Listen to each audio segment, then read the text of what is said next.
Step 11. Sought through prayer and meditation to improve our conscious contact with God as we understood Him, praying only for knowledge of His will for us and the power to carry that out. Prayer and meditation are our principal means of conscious contact with God. We AAs are active folk, enjoying the satisfactions of dealing with the realities of life, usually for the first time in our lives, and strenuously trying to help the next alcoholic who comes along. So it isn't surprising that we often tend to slight serious meditation and prayer as something not really necessary. To be sure, we feel it is something that might help us to meet an occasional emergency, but at first many of us are apt to regard it as a somewhat mysterious skill of clergymen from which we may hope to get a second-hand benefit. Or perhaps we don't believe in these things at all. To certain newcomers and to those one-time agnostics who still cling to the AA group as their higher power, claims for the power of prayer may, despite all the logic and experience in proof of it, still be unconvincing or quite objectionable. Those of us who once felt this way can certainly understand and sympathize. We well remember how something deep inside us kept rebelling against the idea of bowing before any god. Many of us had strong logic, too, which proved that there was no God whatever. What about all the accidents, sickness, cruelty, and injustice in the world? What about all those unhappy lives which were the direct result of unfortunate birth and uncontrollable circumstances? Surely there could be no justice in this scheme of things, and therefore no God at all. Sometimes we took a slightly different tack. Sure, we said to ourselves, the hen probably did come before the egg. No doubt the universe had a first cause of some sort, the God of the atom maybe, hot and cold by turns. But certainly there wasn't any evidence of a God who knew or cared about human beings. We liked AA all right, and were quick to say that it had done miracles, but we recoiled from meditation and prayer as obstinately as the scientist who refused to perform a certain experiment lest it prove his pet theory wrong. Of course, we finally did experiment, and when unexpected results followed, we felt different. In fact, we knew different, and so we were sold on meditation and prayer. And that, we have found, can happen to anybody who tries. It has been well said that almost the only scoffers at prayer are those who never tried it enough. Those of us who have come to make regular use of prayer would no more do without it than we would refuse air, food, or sunshine, and for the same reason. When we refuse air, light, or food, the body suffers, and when we turn away from meditation and prayer, we likewise deprive our minds, our emotions, and our intuitions of vitally needed support. As the body can fail its purpose for lack of nourishment, so can the soul. We all need the light of God's reality, the nourishment of His strength, and the atmosphere of His grace. To an amazing extent, the facts of AA life confirm this ageless truth. There is a direct linkage among self-examination, meditation, and prayer. Taken separately, these practices can bring much relief and benefit, but when they are logically related and interwoven, the result is an unshakable foundation for life. Now and then we may be granted a glimpse of that ultimate reality, which is God's kingdom, and we will be comforted and assured that our own destiny in that realm will be secure for so long as we try, however falteringly, to find and do the will of our own Creator. As we have seen, self-searching is the means by which we bring new vision, action, and grace to bear upon the dark and negative side of our natures. It is a step in the development of that kind of humility that makes it possible for us to receive God's help. Yet, it is only a step. We will want to go further. We will want the good that is in us all, even in the worst of us, to flower and to grow. Most certainly we shall need bracing air and an abundance of food. But first of all, we shall want sunlight. Nothing much can grow in the dark. Meditation is our step out into the sun. How, then, shall we meditate? The actual experience of meditation and prayer across the centuries is, of course, immense. The world's libraries and places of worship are a treasure trove for all seekers. It is to be hoped that every AA who has a religious connection which emphasizes meditation will return to the practice of that devotion as never before. But what about the rest of us who, less fortunate, don't even know how to begin? Well, we might start like this. First, let's look at a really good prayer. We won't have far to seek. The great men and women of all religions have left us a wonderful supply. Here let us consider one that is a classic. Its author was a man who for several hundred years now has been rated as a saint. We won't be biased or scared off by that fact, because although he was not an alcoholic, he did, like us, go through the emotional wringer. And as he came out the other side of that painful experience, this prayer was his expression of what he could then see, feel, and wish to become. Lord, make me a channel of thy peace, that where there is hatred, I may bring love, that where there is wrong, I may bring the spirit of forgiveness, that where there is discord, I may bring harmony, that where there is error, I may bring truth, that where there is doubt, I may bring faith, that where there is despair, I may bring hope, that where there are shadows, I may bring light, that where there is sadness, I may bring joy. Lord, grant that I may seek rather to comfort than to be comforted, to understand than to be understood, to love than to be loved. For it is by self-forgetting that one finds. It is by forgiving that one is forgiven. It is by dying that one awakens to eternal life. Amen. As beginners in meditation, we might now reread this prayer several times very slowly, savoring every word and trying to take in the deep meaning of each phrase and idea. It will help if we can drop all resistance to what our friend says, for in meditation, debate has no place.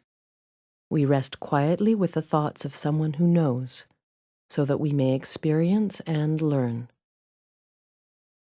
As though lying upon a sunlit beach, let us relax and breathe deeply of the spiritual atmosphere with which the grace of this prayer surrounds us. Let us become willing to partake and be strengthened and lifted up by the sheer spiritual power, beauty, and love of which these magnificent words are the carriers. Let us look now upon the sea and ponder what its mystery is, and let us lift our eyes to the far horizon, beyond which we shall seek all those wonders still unseen. Shucks, says somebody, this is nonsense. It isn't practical. When such thoughts break in, we might recall, a little ruefully, how much store we used to set by imagination as it tried to create reality out of bottles. Yes, we reveled in that sort of thinking, didn't we? And though sober nowadays, don't we often try to do much the same thing? Perhaps our trouble was not that we used our imagination. Perhaps the real trouble was our almost total inability to point imagination toward the right objectives. There's nothing the matter with constructive imagination. All sound achievement rests upon it. After all, no man can build a house until he first envisions a plan for it. Well, meditation is like that too. It helps to envision our spiritual objective before we try to move toward it. So let's get back to that sunlit beach, or to the plains or to the mountains if you prefer. When, by such simple devices, we have placed ourselves in a mood in which we can focus undisturbed on constructive imagination, we might proceed. like this. Once more we read our prayer and again try to see what its inner essence is. We'll think now about the man who first uttered the prayer. First of all, he wanted to become a channel. Then he asked for the grace to bring love, forgiveness, harmony, truth, faith, hope, light, and joy to every human being he could. Next came the expression of an aspiration and a hope for himself. He hoped, God willing, that he might be able to find some of these treasures too. This he would try to do by what he called self-forgetting. What did he mean by self-forgetting, and how did he propose to accomplish that?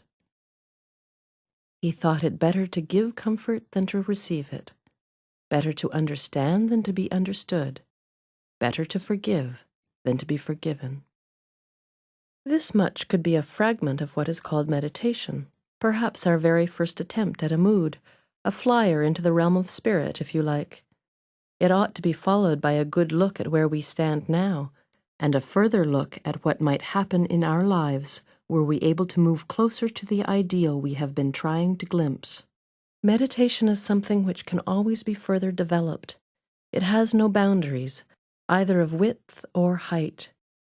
Aided by such instruction and example as we can find, it is essentially an individual adventure, something which each one of us works out in his own way.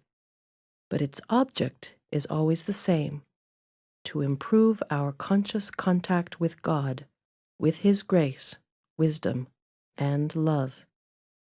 And let's always remember that meditation is in reality intensely practical. One of its first fruits is emotional balance. With it, we can broaden and deepen the channel between ourselves and God as we understand Him. Now, what of prayer? Prayer is the raising of the heart and mind to God, and in this sense it includes meditation. How may we go about it? And how does it fit in with meditation? Prayer, as commonly understood, is a petition to God. Having opened our channel as best we can, we try to ask for those right things of which we and others are in the greatest need. And we think that the whole range of our needs is well defined by that part of step 11 which says, knowledge of His will for us and the power to carry that out. A request for this fits in any part of our day. In the morning we think of the hours to come. Perhaps we think of our day's work and the chances it may afford us to be useful and helpful, or of some special problem that it may bring. Possibly today will see a continuation of a serious and as yet unresolved problem left over from yesterday. Our immediate temptation will be to ask for specific solutions to specific problems, and for the ability to help other people as we have already thought they should be helped. In that case, we are asking God to do it our way. Therefore, we ought to consider each request carefully to see what its real merit is. Even so, when making specific requests, it will be well to add to each one of them this qualification: if it be thy will. We ask simply that throughout the day God place in us the best understanding of His will that we can have for that day, and that we be given the grace by which we may carry it out. As the day goes on, we can pause where situations must be met and decisions made, and renew the simple request, thy will, not mine, be done. If at these points our emotional disturbance happens to be great, we will more surely keep our balance, provided we remember and repeat to ourselves a particular prayer or phrase that has appealed to us in our reading or meditation. Just saying it over and over will often enable us to clear a channel choked up with anger, fear, frustration, or misunderstanding, and permit us to return to the surest help of all, our search for God's will, not our own, in the moment of stress. At these critical moments, if we remind ourselves that it is better to comfort than to be comforted, to understand than to be understood, to love than to be loved, we will be following the intent of step 11.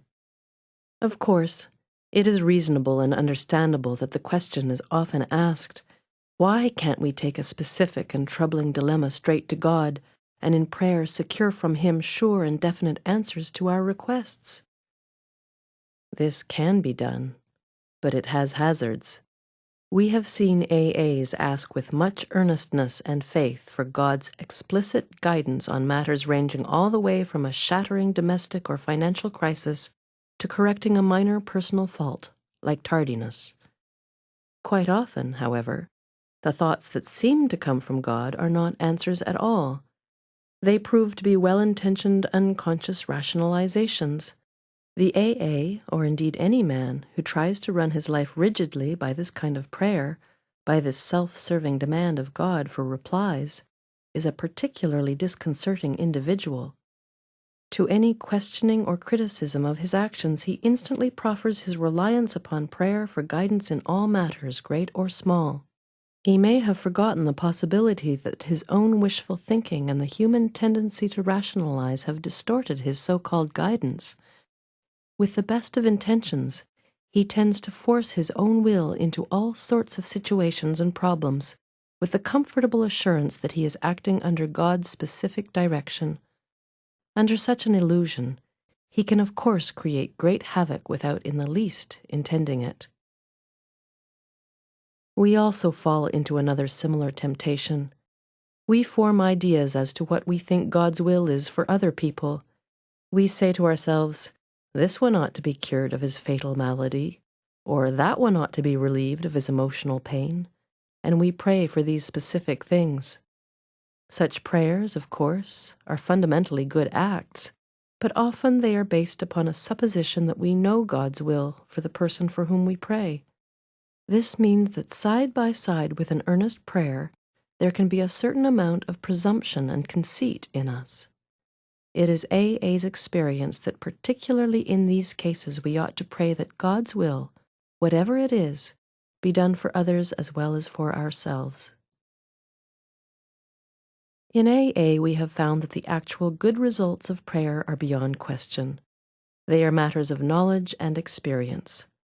All those who have persisted have found strength not ordinarily their own.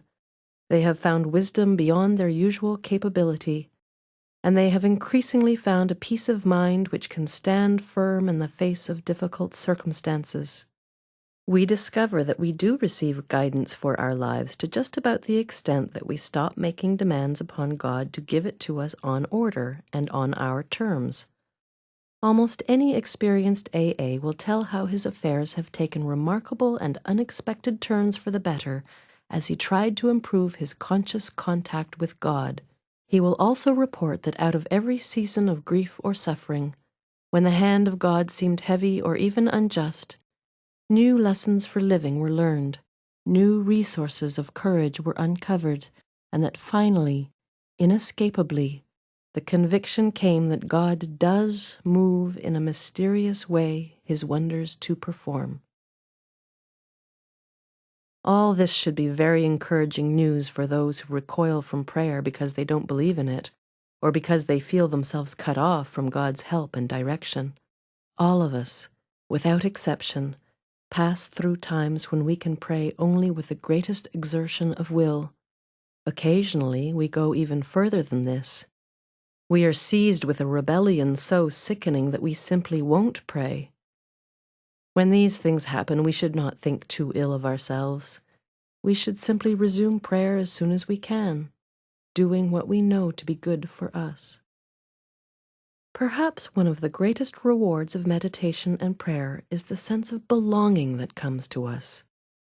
We no longer live in a completely hostile world. We are no longer lost and frightened and purposeless. The moment we catch even a glimpse of God's will, the moment we begin to see truth, justice, and love as the real and eternal things in life, we are no longer deeply disturbed by all the seeming evidence to the contrary that surrounds us in purely human affairs. We know that God lovingly watches over us. We know that when we turn to Him, all will be well with us, here and hereafter. Step 12. Having had a spiritual awakening as the result of these steps, we tried to carry this message to alcoholics and to practice these principles in all our affairs. The joy of living is the theme of AA's 12th step, and action is its key word. Here we turn outward toward our fellow alcoholics who are still in distress. Here we experience the kind of giving that asks no rewards. Here we begin to practice all 12 steps of the program in our daily lives, so that we and those about us may find emotional sobriety. When the 12th step is seen in its full implication, it is really talking about the kind of love that has no price tag on it. Our 12th step also says that as a result of practicing all the steps, we have each found something called a spiritual awakening. To new AAs, this often seems like a very dubious and improbable state of affairs. What do you mean when you talk about a spiritual awakening? They ask. Maybe there are as many definitions of spiritual awakening as there are people who have had them, but certainly each genuine one has something in common with all the others. And these things which they have in common are not too hard to understand. When a man or a woman has a spiritual awakening, the most important meaning of it is that he has now become able to do, feel, and believe that which he could not do before on his unaided strength and resources alone. He has been granted a gift which amounts to a new state of consciousness and being. He has been set on a path which tells him he is really going somewhere, that life is not a dead end, not something to be endured or mastered. In a very real sense, he has been transformed, because he has laid hold of a source of strength which, in one way or another, he had hitherto denied himself. He finds himself in possession of a degree of honesty, tolerance, unselfishness, peace of mind, and love of which he had thought himself quite incapable. What he has received is a free gift, and yet usually, at least in some small part, he has made himself ready to receive it. AA's manner of making ready to receive this gift lies in the practice of the 12 steps in our program. So let's consider briefly what we have been trying to do up to this point. Step 1 showed us an amazing paradox. We found that we were totally unable to be rid of the alcohol obsession until we first admitted that we were powerless over it. In Step 2, we saw that since we could not restore ourselves to sanity, some higher power must necessarily do so if we were to survive. Consequently, in Step 3, we turned our will and our lives over to the care of God as we understood Him. For the time being, we who were atheist or agnostic discovered that our own group, or AA as a whole, would suffice as a higher power. Beginning with Step 4, we commenced to search out the things in ourselves which had brought us to physical, moral, and spiritual bankruptcy. We made a searching and fearless moral inventory. Looking at Step 5, we decided that an inventory, taken alone, wouldn't be enough. We knew we would have to quit the deadly business of living alone with our conflicts and in honesty confide these to God and another human being. At Step 6, many of us balked, for the practical reason that we did not wish to have all our defects of character removed, because we still loved some of them too much. Yet we knew we had to make a settlement with the fundamental principle of Step 6. So we decided that while we still had some flaws of character that we could not yet relinquish, we ought nevertheless to quit our stubborn, rebellious hanging on to them. We said to ourselves, "This I cannot do today, perhaps, but I can stop crying out, 'No, never.'" Then, in Step 7, we humbly asked God to remove our shortcomings such as He could, or would, under the conditions of the day we asked. In Step 8, we continued our house cleaning, for we saw that we were not only in conflict with ourselves, but also with people and situations in the world in which we lived. We had to begin to make our peace, and so we listed the people we had harmed and became willing to set things right. We followed this up in Step 9 by making direct amends to those concerned, except when it would injure them or other people. By this time, At step 10, we had begun to get a basis for daily living, and we keenly realized that we would need to continue taking personal inventory, and that when we were in the wrong, we ought to admit it promptly. In step 11, we saw that if a higher power had restored us to sanity and had enabled us to live with some peace of mind in a sorely troubled world, then such a higher power was worth knowing better by as direct contact as possible. The persistent use of meditation and prayer, we found, did open the channel so that where there had been a trickle, there now was a river which led to sure power and safe guidance from God as we were increasingly better able to understand Him. So, practicing these steps, we had a spiritual awakening about which finally there was no question. Looking at those who were only beginning and still doubted themselves, the rest of us were able to see the change setting in. From great numbers of such experiences, we could predict that the doubter who still claimed that he hadn't got the spiritual angle, and who still considered his well-loved AA group the higher power, would presently love God and call Him by name. Now, what about the rest of the 12th step? The wonderful energy it releases and the eager action by which it carries our message to the next suffering alcoholic and which finally translates the 12 steps into action upon all our affairs is the payoff, the magnificent reality of Alcoholics Anonymous. Even the newest of newcomers finds undreamed rewards as he tries to help his brother alcoholic, the one who is even blinder than he. This is indeed the kind of giving that actually demands nothing. He does not expect his brother sufferer to pay him, or even to love him. And then he discovers that by the divine paradox of this kind of giving, he has found his own reward, whether his brother has yet received anything or not. His own character may still be gravely defective, but he somehow knows that God has enabled him to make a mighty beginning, and he senses that he stands at the edge of new mysteries, joys, and experiences of which he had never even dreamed. Practically every AA member declares that no satisfaction has been deeper, and no joy greater than in a 12th step job well done.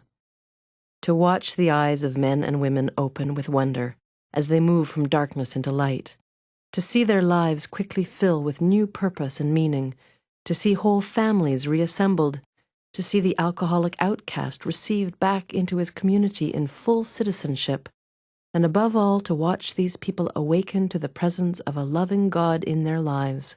These things are the substance of what we receive as we carry AA's message to the next alcoholic. Nor is this the only kind of 12th step work. We sit in AA meetings and listen, not only to receive something ourselves, but to give the reassurance and support which our presence can bring. If our turn comes to speak at a meeting, we again try to carry AA's message. Whether our audience is one or many, it is still 12th step work. There are many opportunities even for those of us who feel unable to speak at meetings, or who are so situated that we cannot do much face-to-face 12th step work. We can be the ones who take on the unspectacular but important tasks that make good 12th step work possible, perhaps arranging for the coffee and cake after the meetings, where so many skeptical, suspicious newcomers have found confidence and comfort in the laughter and talk. This is 12th step work in the very best sense of the word.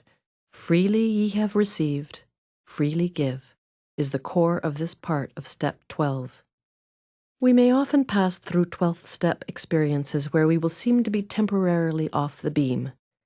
These will appear as big setbacks at the time, but will be seen later as stepping stones to better things. For example, we may set our hearts on getting a particular person sobered up, and after doing all we can for months, we see him relapse. Perhaps this will happen in a succession of cases, and we may be deeply discouraged as to our ability to carry AA's message. Or we may encounter the reverse situation, in which we are highly elated because we seem to have been successful. Here the temptation is to become rather possessive of these newcomers. Perhaps we try to give them advice about their affairs which we aren't really competent to give or ought not give at all. Then we are hurt and confused when the advice is rejected, or when it is accepted and brings still greater confusion. By a great deal of ardent 12-step work, we sometimes carry the message to so many alcoholics that they place us in a position of trust. They make us, let us say, the group's chairman. Here again we are presented with a temptation to overmanage things, and sometimes this results in rebuffs and other consequences which are hard to take. But in the longer run we clearly realize that these are only the pains of growing up, and nothing but good can come from them if we turn more and more to the entire 12 steps for the answers. Now comes the biggest question yet. What about the practice of these principles in all our affairs? Can we love the whole pattern of living as eagerly as we do the small segment of it we discover when we try to help other alcoholics achieve sobriety? Can we bring the same spirit of love and tolerance into our sometimes deranged family lives that we bring to our AA group? Can we have the same kind of confidence and faith in these people who have been infected and sometimes crippled by our own illness that we have in our sponsors? Can we actually carry the AA spirit into our daily work? Can we meet our newly recognized responsibilities to the world at large? And can we bring new purpose and devotion to the religion of our choice? Can we find a new joy of living and trying to do something about all these things? Furthermore, how shall we come to terms with seeming failure or success? Can we now accept and adjust to either without despair or pride? Can we accept poverty, sickness, loneliness, and bereavement with courage and serenity?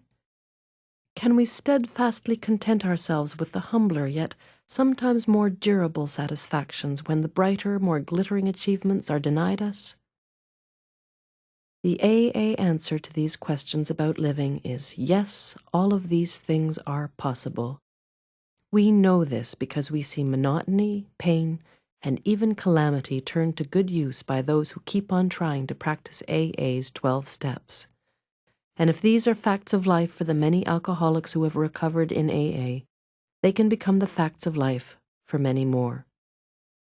Of course, all AAs, even the best, fall far short of such achievements as a consistent thing.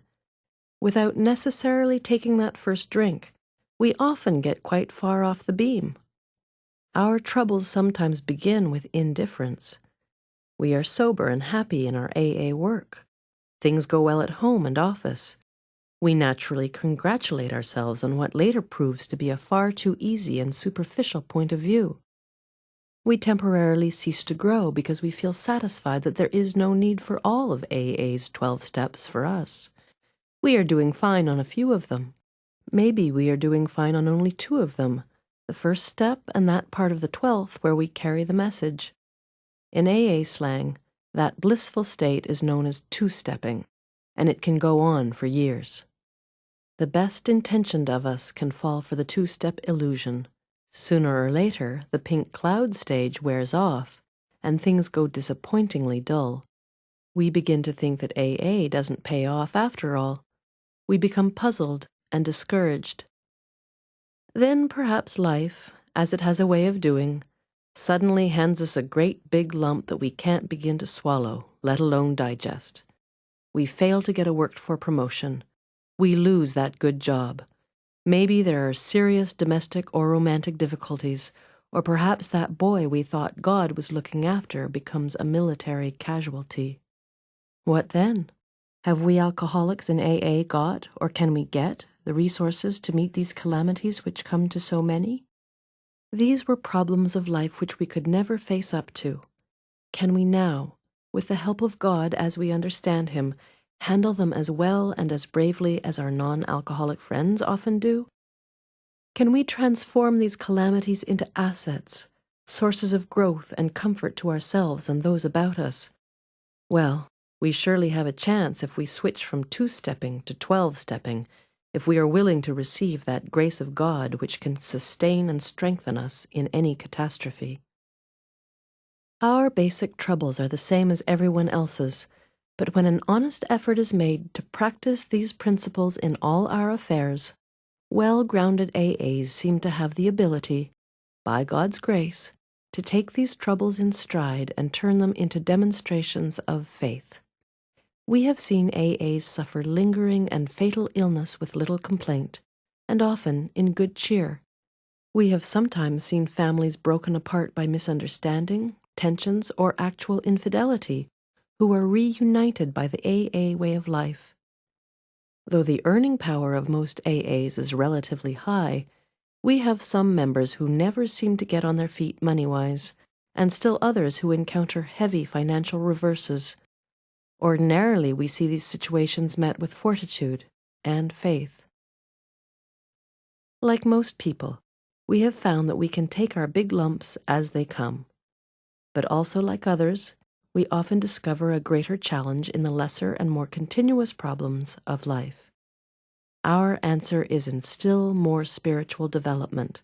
Only by this means can we improve our chances for really happy and useful living. And as we grow spiritually, we find that our old attitudes toward our instincts need to undergo drastic revisions. Our desires for emotional security and wealth, for personal prestige and power, for romance, and for family satisfactions, all these have to be tempered and redirected. We have learned that the satisfaction of instincts cannot be the sole end and aim of our lives. If we place instincts first, we have got the cart before the horse. We shall be pulled backward into disillusionment. But when we are willing to place spiritual growth first, then and only then do we have a real chance. After we come into AA, if we go on growing, our attitudes and actions towards security, emotional security and financial security, commence to change profoundly. Our demand for emotional security, for our own way, had constantly thrown us into unworkable relations with other people. Though we were sometimes quite unconscious of this, the result always had been the same. Either we had tried to play God and dominate those about us, or we had insisted on being over-dependent upon them. Where people had temporarily let us run their lives as though they were still children, we had felt very happy and secure ourselves. But when they finally resisted or ran away, we were bitterly hurt and disappointed. We blamed them, being quite unable to see that our unreasonable demands had been the cause. When we had taken the opposite tack and had insisted, like infants ourselves, that people protect and take care of us, or that the world owed us a living, then the result had been equally unfortunate. This often caused the people we had loved most to push us aside, or perhaps desert us entirely. Our disillusionment had been hard to bear. We couldn't imagine people acting that way toward us. We had failed to see that though adult in years, we were still behaving childishly, trying to turn everybody, friends, wives, husbands, even the world itself, into protective parents. We had refused to learn the very hard lesson that overdependence upon people is unsuccessful, because all people are fallible, and even the best of them will sometimes let us down, especially when our demands for attention become unreasonable. As we made spiritual progress, we saw through these fallacies. It became clear that if we ever were to feel emotionally secure among grown-up people, we would have to put our lives on a give-and-take basis. We would have to develop the sense of being in partnership or brotherhood with all those around us. We saw that we would need to give constantly of ourselves, without demands for repayment. When we persistently did this, we gradually found that people were attracted to us as never before. And even if they failed us, we could be understanding and not too seriously affected. When we developed still more, we discovered the best possible source of emotional stability to be God Himself. We found that dependence upon His perfect justice, forgiveness, and love was healthy, and that it would work where nothing else would. If we really depended upon God, we couldn't very well play God to our fellows, nor would we feel the urge wholly to rely on human protection and care. These were the new attitudes that finally brought many of us an inner strength and peace that could not be deeply shaken by the shortcomings of others or by any calamity not of our own making. This new outlook was, we learned, something especially necessary to us alcoholics. for alcoholism had been a lonely business, even though we had been surrounded by people who loved us. But when self-will had driven everybody away and our isolation had become complete, it caused us to play the big shot in cheap bar rooms and then fare forth alone on the street to depend upon the charity of passers-by. We were still trying to find emotional security by being dominating or dependent upon others. Even when our fortunes had not ebbed that much and we nevertheless found ourselves alone in the world, we still vainly tried to be secure by some unhealthy kind of domination or dependence. For those of us who were like that, AA had a very special meaning.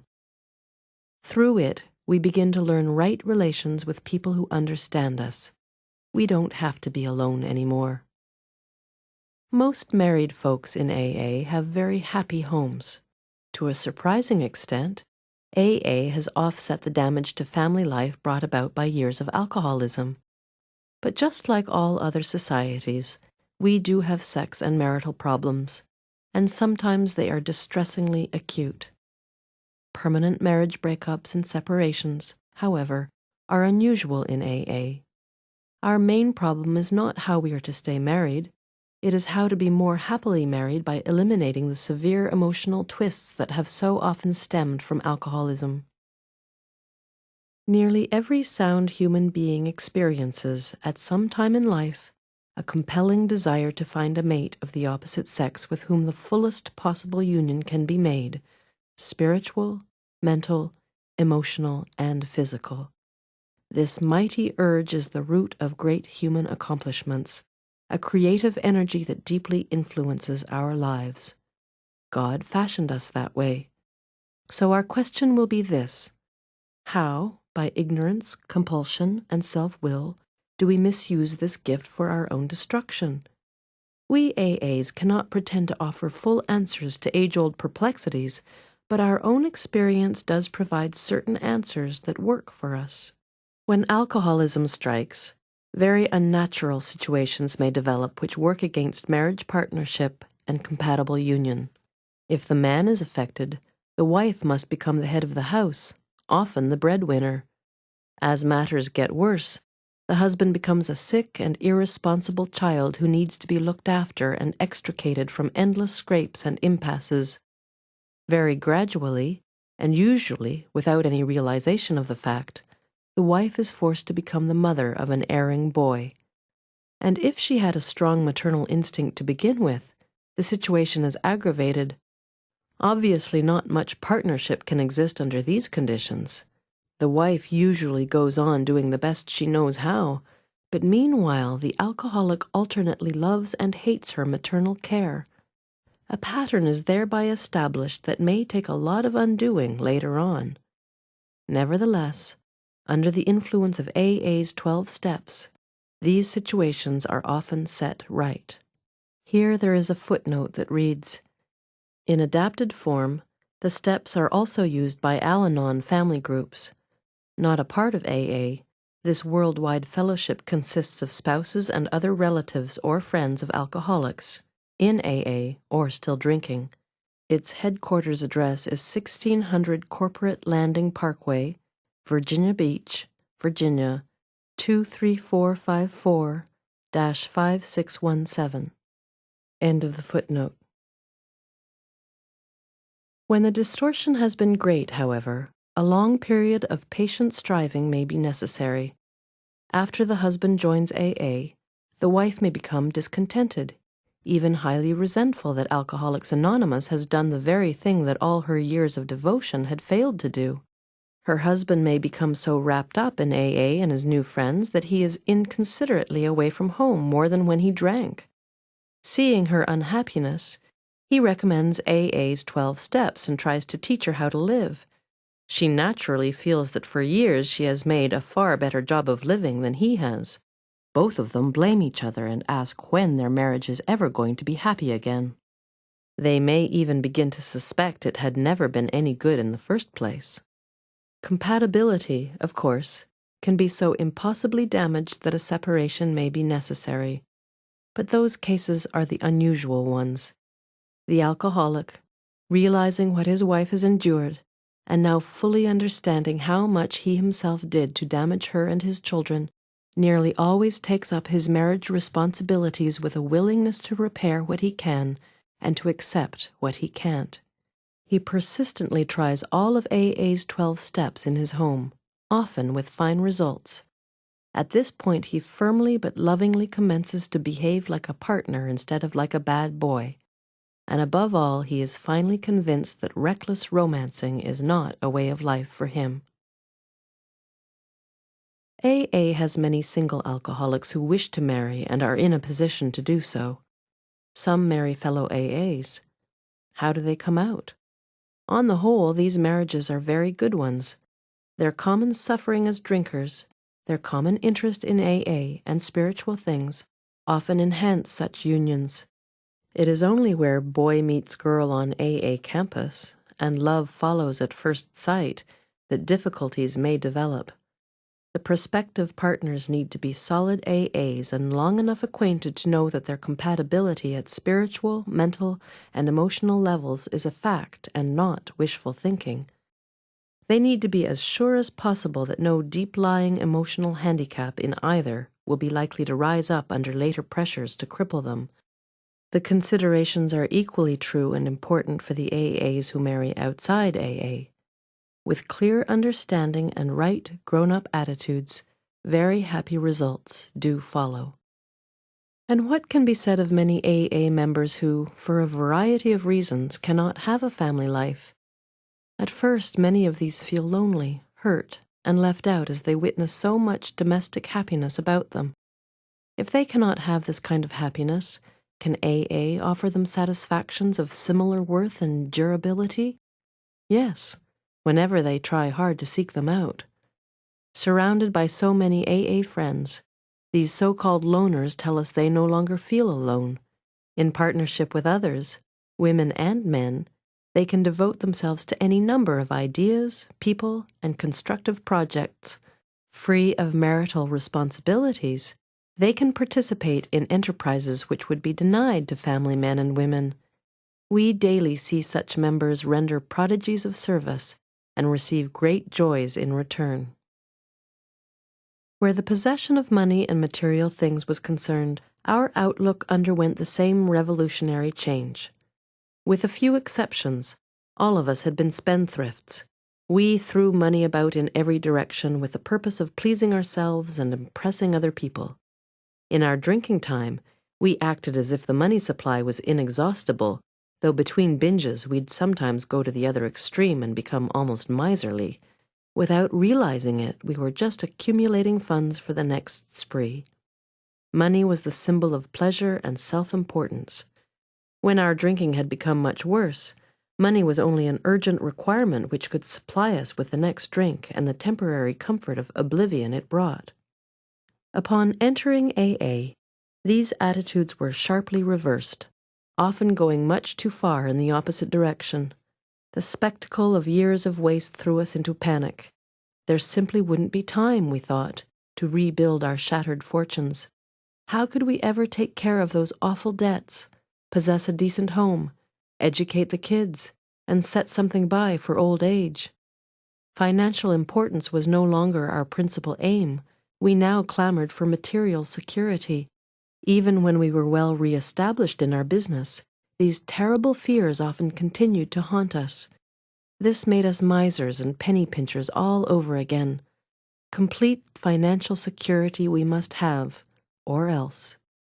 We forgot that most alcoholics in AA have an earning power considerably above average. We forgot the immense goodwill of our brother AAs who were only too eager to help us to better jobs when we deserved them. We forgot the actual or potential financial insecurity of every human being in the world. And worst of all, we forgot God. In money matters we had faith only in ourselves, and not too much of that. This all meant, of course, that we were still far off balance. When a job still looked like a mere means of getting money rather than an opportunity for service, when the acquisition of money for financial independence looked more important than a right dependence upon God, we were still the victims of unreasonable fears, and these were fears which would make a serene and useful existence at any financial level, quite impossible. But as time passed, we found that with the help of AA's 12 steps, we could lose those fears, no matter what our material prospects were. We could cheerfully perform humble labor without worrying about tomorrow. If our circumstances happened to be good, we no longer dreaded a change for the worse, for we had learned that these troubles could be turned into great values. It did not matter too much what our material condition was, but it did matter what our spiritual condition was. Money gradually became our servant and not our master. It became a means of exchanging love and service with those about us.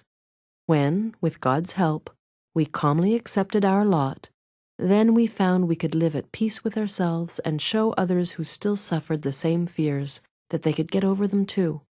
We found that freedom from fear was more important than freedom from want. Let's here take note of our improved outlook upon the problems of personal importance, power, ambition, and leadership. These were reefs upon which many of us came to shipwreck during our drinking careers.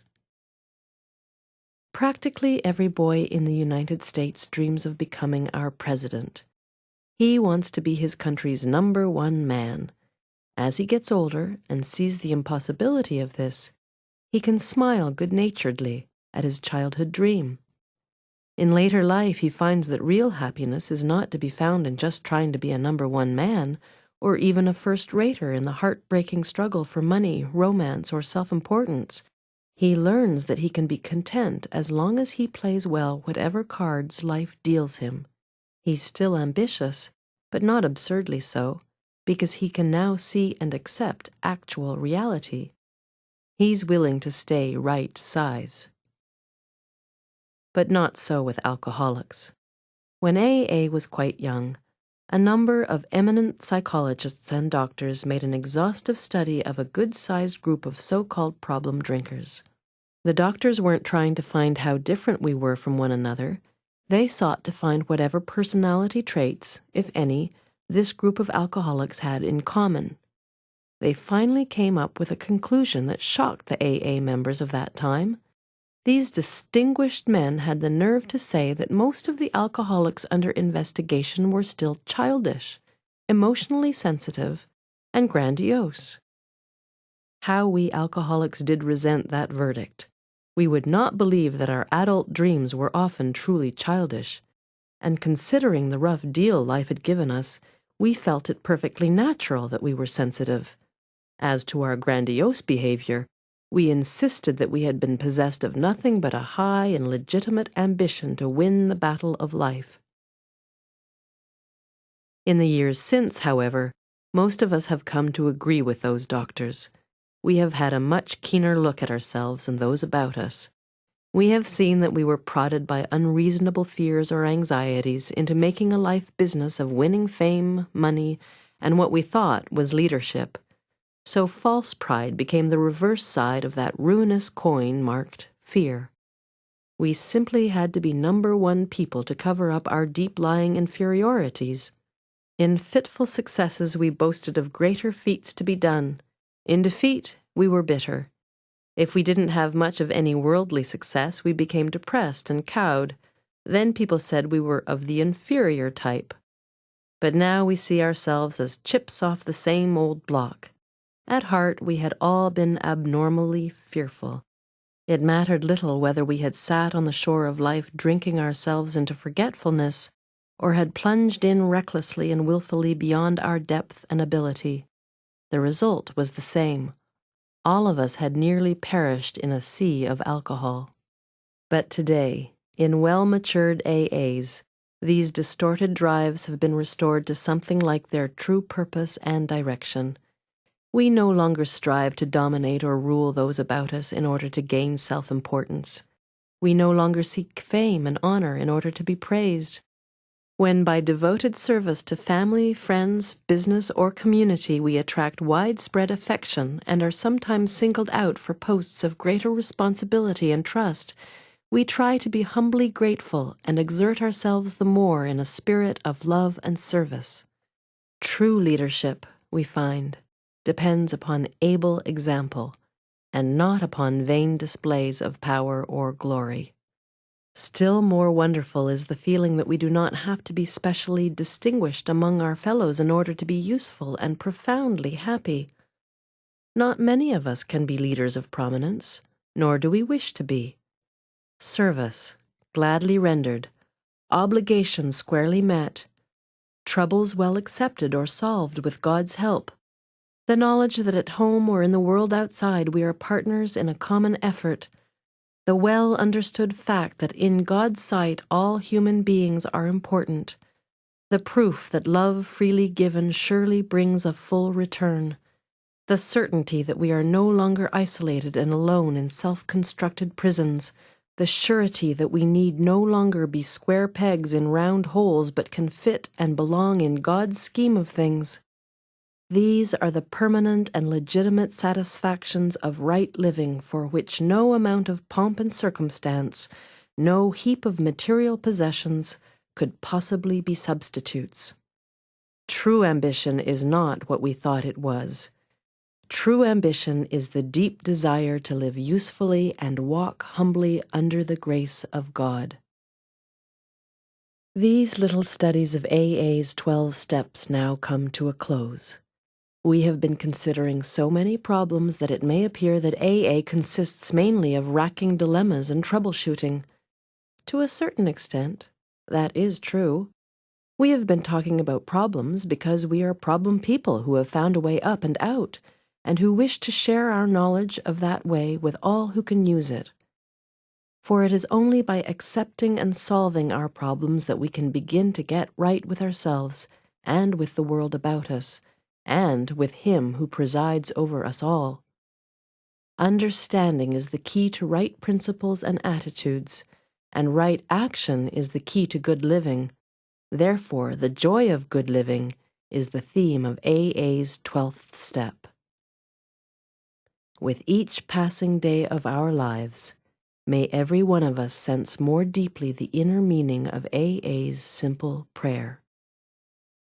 God grant us the serenity to accept the things we cannot change, courage to change the things we can, and wisdom to know the difference.